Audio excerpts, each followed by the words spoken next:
Ahora quiero darle la bienvenida a César Litardo, presidente de la Asamblea Nacional. Muy buenos días, ingeniero, bienvenido. Buenos días, Liz. Un saludo muy afectuoso a todo el país. Bueno, gracias por acompañarnos una vez que hemos confirmado que nos escuchamos claro. Bueno, empiezo preguntándole, después de un mes de debates intensos, de acuerdos, de desacuerdos, finalmente la Asamblea logró dar su aprobación a los dos proyectos de ley enviados por el gobierno. ¿Cómo usted evalúa o califica este pronunciamiento por parte del Legislativo?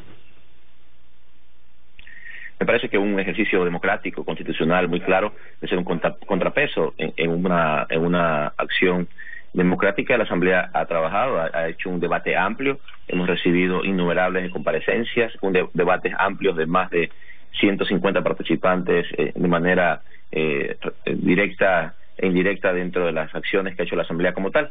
Por lo tanto, me parece que eso es lo importante, que estas leyes vengan a la Asamblea, se procesen y, como ha pasado en este momento, más del 80% de las mismas han sido modificadas y adaptadas a la realidad que tiene el país en este momento. Así que hemos cumplido, hemos debatido democráticamente en un marco democrático en donde se respetaron todas las ideologías, creencias y opiniones, y al final, pues en ese marco democrático fueron aprobadas estas dos leyes.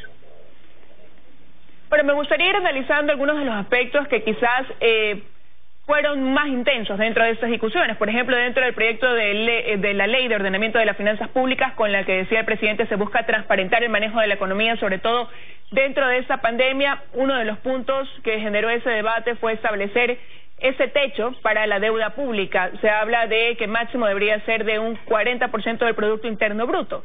Y ahí lo que muchos se preguntaban es qué les hace pensar que se puede llegar a ese margen cuando actualmente esa deuda está por el 52% del PIB. Bueno, pero más allá de eso, lo importante es establecer las reglas macrofiscales, porque me parece que al tenerlas claras hay que el Estado obligarse a respetarlas, irlas ajustando si que no es así. Y de hecho, otros temas que se aprueban en esta ley es de que el Estado deberá sincerar cuál es el valor final de la deuda para establecer realmente cuánto estamos debiendo en capital e intereses de manera exacta, y con eso también establecer reglas macrofiscales que nos permitan en el futuro ajustar ese 40%. Esta ley, como usted menciona, tiene varias aristas. Lo importante es que es una ley que busca que el Estado se regule, que busca que el Estado tenga una mejor posibilidad de encontrar una planificación financiera hacia el futuro, y lo que también hemos hablado, el respeto claro y restricto hacia las autonomías, tanto de los gobiernos autónomos centralizados como de las instituciones de seguridad social, es fundamental para este proyecto, pero también permite tener transparencia y es una herramienta fundamental para que, viendo cómo el país intenta de buena manera administrar sus recursos, poner reglas macrofiscales que garanticen un uso eficiente de los recursos, también ser un país que pueda atraer eficientemente recursos de multilaterales y organismos que dan créditos a nivel internacional. Ahora, precisamente sobre lo que usted menciona, ese fue un punto de discusión hasta el último momento que dejaba en tela de dudas si es que esa ley de ordenamiento de las finanzas públicas iba a contar o no con una mayoría de votos en la Asamblea. ¿Cree usted que si no se hubiera incluido esta parte del texto donde se garantizaba la autonomía para los GATS y para todo lo que tiene que ver con organismos de seguridad social, hubiera contado con el respaldo necesario de esa ley, o más bien hubiera pasado lo contrario? Ese era uno de los puntos de mayor discusión. Yo creo que también desde el principio manifesté mi posición de que se debe respetar las autonomías. Sin embargo, también es importante que se respeten las formas como se usan estos recursos, porque si bien es cierto, los GATS han sido elementos, o constitucionalmente los GATS tienen su independencia o su autonomía como tal, pero también tienen que dependerse de lo que establezca el Estado como regla macrofiscal para que no haya algunos abusos, como hemos visto en algunos casos. Por lo tanto, todo el Estado ecuatoriano en su totalidad tiene que tener una conducta de usar los recursos públicos de manera eficiente, respetando las autonomías como se hizo en este proyecto de ley, y que también haya responsabilidades directas de quienes en su momento dado no cumplan estas acciones. Así que me parece que es importante, es una buena visión hacia el futuro, en donde se protegen los recursos de los afiliados a la seguridad social, se protegen los recursos de los ecuatorianos y se ordena las finanzas en el país. Es decir, vale la pena recalcarlo porque esto generó mucha controversia, entonces, que desde lo aprobado por el Legislativo queda garantizada esa autonomía, tanto de los gobiernos autónomos descentralizados, de los municipios, como de la seguridad social a través de los diferentes organismos. Así es, queda garantizada la autonomía si usted ha podido evidenciar, las diferentes autoridades de la Seguridad Social han manifestado su apoyo a la ley porque han estado también articulando los textos para que esto se pueda cumplir de manera eficiente. Por lo tanto, queda garantizada la autonomía de los GATS y de los diferentes entes de seguridad social del país.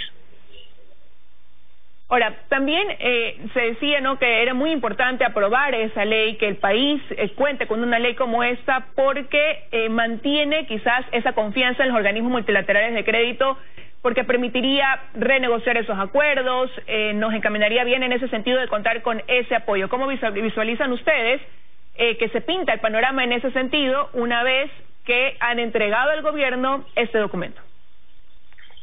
Era una de las opciones y la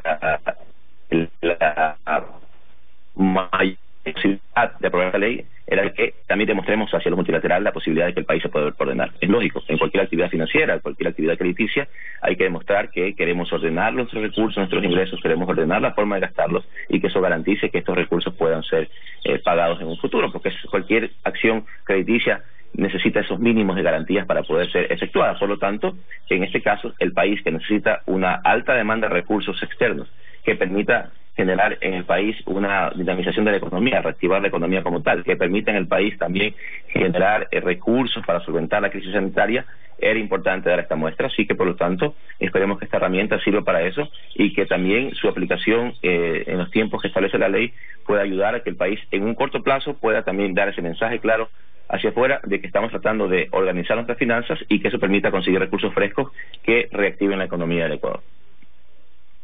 Bueno, igual de difícil quizás también fue el trabajo para la aprobación de la ley de apoyo humanitario, que fue aprobada antes que la ley de ordenamiento de las finanzas públicas. En ese sentido, ¿cuánto cree usted que aportó la Asamblea para tener un documento que respalde en sí, en su mayoría, al ciudadano, ¿no?, y que le dé esa garantía de poder tener una tranquilidad en frente de esta crisis económica, de poder ir solventando aquellas cosas que se presentan, más aún cuando esta pandemia, esta crisis sanitaria, pues ha derivado también en una crisis económica que se traduce en un incremento de desempleo, incluso en el Ecuador?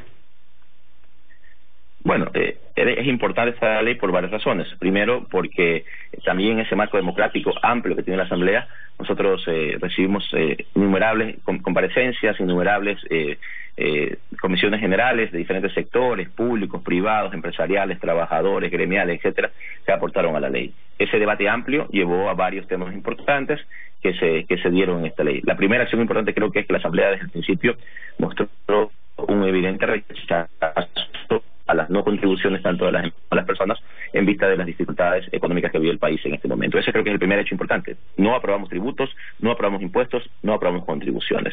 De ahí, en ese marco también la Asamblea en ese debate vio diferentes sectores que debían tener la posibilidad de buscar alternativas para salir hacia adelante. Uno de ellos, por ejemplo, el sector empresarial, que necesita tener solidez para mantener los empleos que el país en este momento busca solventar. De ahí hay pues la posibilidad de que se reprogramen los créditos a todo nivel, de manera directa en las próximas semanas. Ahí tiene que existir por parte de la Junta Monetaria regulación para tasas preferenciales con plazos preferenciales, etcétera, y algunos otros componentes más, como por ejemplo garantizar la estabilidad laboral de los médicos y enfermeros y quienes han estado en el servicio de salud en esta emergencia, también el tema de los quienes han recibido becas en el país, costos de energía eléctrica, garantizar que no se corten los servicios básicos, garantizar que también hay un costo de energía eléctrica beneficioso para los sectores productivos como tal.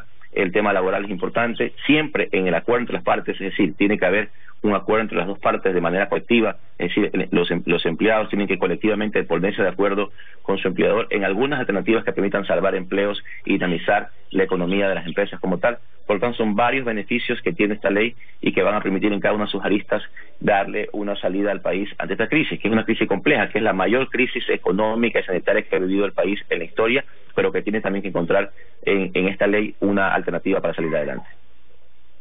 Ahora, pero esa ley tuvo que ser cambiada casi al último momento cuando faltaba poco tiempo para que se cumpla el plazo para su aprobación, y cambió en su médula espinal, que tenía este propósito de tener un fin recaudatorio, y era a través de estas contribuciones. El presidente Lenín Moreno se pronunció unas horas antes, un poco antes, pidiendo que dejaran de lado fuera ese capítulo para que se pueda agilitar la aprobación. Si no hubiera hecho ese pedido el presidente Moreno, ¿qué hubiera pasado? Porque desde el interior de la Asamblea habían voces que precisamente al tratar de establecer esta contribución para personas naturales y jurídicas, habían quienes se inclinaban porque esa ley sea archivada. ¿Usted cree que eso fue lo que logró destrabar eso en que se encontraba entrampada la Asamblea Nacional, el Pleno de la Asamblea Nacional para la aprobación de la misma?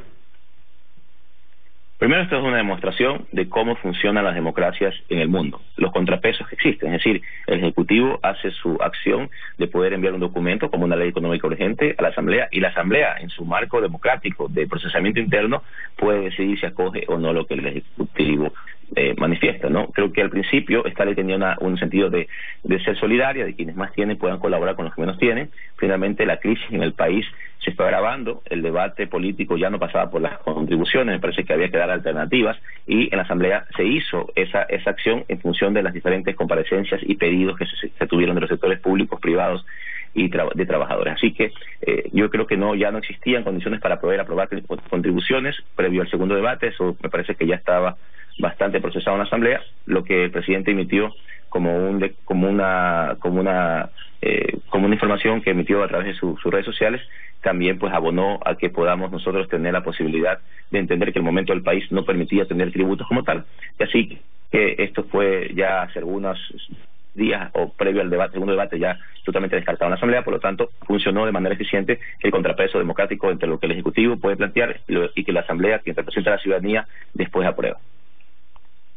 Pero ¿por qué entonces, si estaba tan avanzado ese diálogo en la Asamblea, ya incluso buscando propuestas desde otras bancadas, las de oposición, las que no votaron a favor, incluso seguían hasta el final hablando de no más impuestos, no más recaudación, el archivo de la ley? Bueno, la verdad hubo un procesamiento bastante complejo. Ustedes lo tienen que haber visto desde afuera. Es difícil también cuando tenemos dentro de la Asamblea algunos grupos que se oponen a todo o proponerse. Me parece que hay que también tener la posibilidad de generar algún tipo de mínimo acuerdo en estos tipos de acciones. La ley, como usted ha visto, tiene muchos beneficios importantes. Hay muchos beneficios que van a apoyar a la mayoría de ecuatorianos, como lo hemos visto en este momento. Así que me parece que hay que tener esa responsabilidad con el país de poder generar estos acuerdos por el país como tienen que ser, una vez que ya no se tenían los impuestos como una contribución. Ya no había muchas excusas para no seguir debatiendo. Finalmente ya se ponían en otros temas que eran los que se ponían a debatir. Pero bueno, es un marco político, esa es la forma como también procesan los parlamentos en el mundo, y en ese sentido, pues al final esta ley está aprobada con una mayoría de votos, y ya dependerá ahora del Ejecutivo vetarla o no y ponerla en ejecución lo antes posible. Ahora, la aprobación de estas dos leyes se dio en su mayoría con el apoyo de los bloques de Alianza País, de Creo, del BADI, una parte del BADI, del BIN, de algunos asambleístas independientes y de Suma.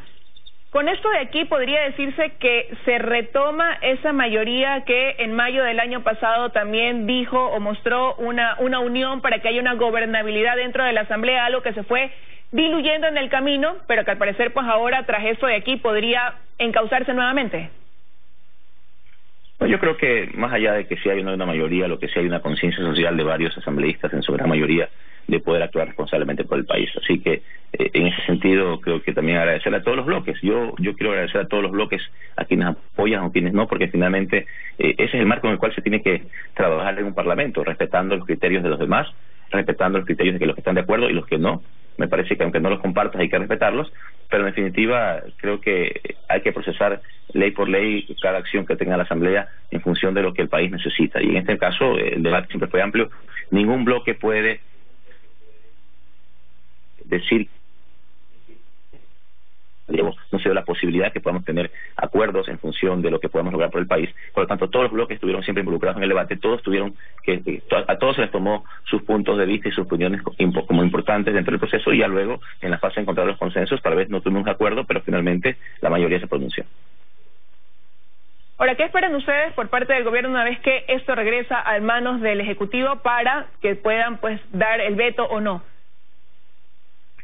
Bueno, ya es una responsabilidad del Ejecutivo, vetarlo o no. Me parece que ya queda dentro del marco que le establece la ley y la Constitución al Ejecutivo. Nosotros hemos cumplido, hemos procesado, hemos entregado 2 leyes al país que dan muchos beneficios y que permiten también ser una herramienta para la reactivación económica y la generación de empleos en el país, para poder solventar la crisis sanitaria también de manera importante. Dependerá del Ejecutivo poner en práctica. Si veta, tendrá que ser un veto que permita también viabilizar de manera ágil la ley y, si no, reglamentar de manera rápida, ágil. Hay muchas leyes que se han aprobado en la Asamblea que todavía no cuentan con reglamentos que permitan ser viables y que las permitan aplicar hacia el país. Por lo tanto, también esta ley tiene que ser aplicada de manera inmediata para que sea una herramienta fundamental para el desarrollo del Ecuador. La Asamblea, en su rol, como tiene que ser, ha cumplido con el país.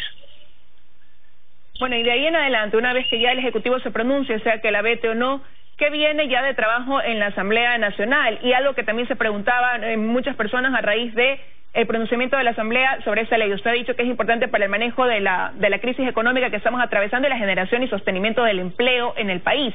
Y ahí, ¿cómo viene a enlazarse quizás la necesidad de unas reformas al Código Laboral que quedó pendiente desde antes de esta pandemia, que es lo que la gente también se pregunta? ¿Cómo viene a articularse eso con, por ejemplo, lo que se está aprobando en materia laboral ahora por parte de la Asamblea en estos proyectos?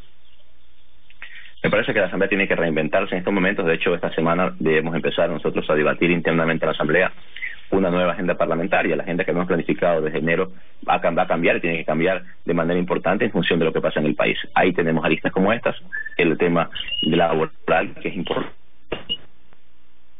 buscar mejorando o perfeccionando lo que se aprobó en esta ley.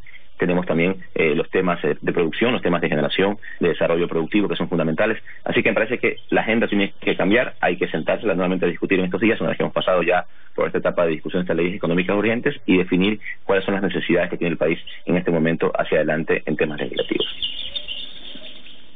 Quiero agradecerle que haya estado con nosotros, ingeniera Litardo, esta mañana aquí en los desayunos de 24 horas. Gracias a usted, Lid. Un abrazo a todo el país.